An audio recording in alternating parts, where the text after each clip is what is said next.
How was your experience different than where you grew up? My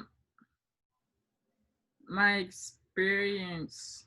So I grew up in the East Coast of America, mainly Virginia.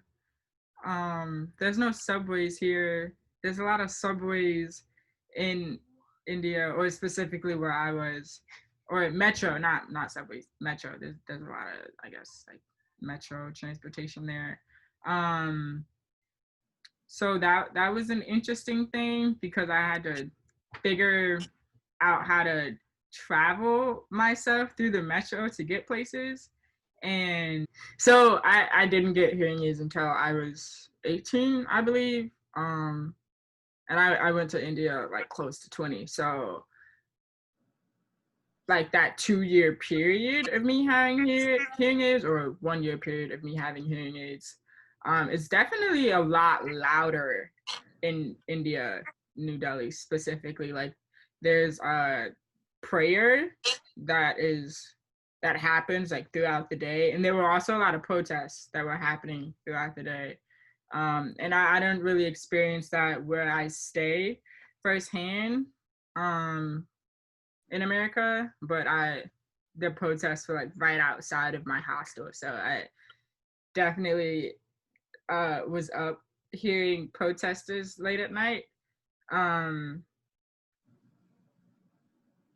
the cars are a lot different. So like instead of using a light signal, they use their horns to tell people when they're like, when they want them to like be aware of their presence on the road. So it's just a lot of horns. And at a point I just did not put my hearing aids in if I was gonna be out with cars, because my ears have not adjusted to that much noise consistently. So I would either turn them all the way down or I would take them out, and I'd be great. Did you ever have any moments where you weren't getting the accommodations you needed? So other than the not other than the schedule situation that I talked about earlier, so before I went to India, I did talk to like the program director and request like an ASL interpreter, but so specifically where we went, I knew it wasn't as attainable as other accommodations could have been. So I didn't have an interpreter, but I was okay for the most part. I know that when I went on the trains, or the metro trains, I specifically had to sit near, like they have a visual of where exactly the train is and where it's going. So I know I had to sit near that, and the first few times I didn't realize it. So I was like,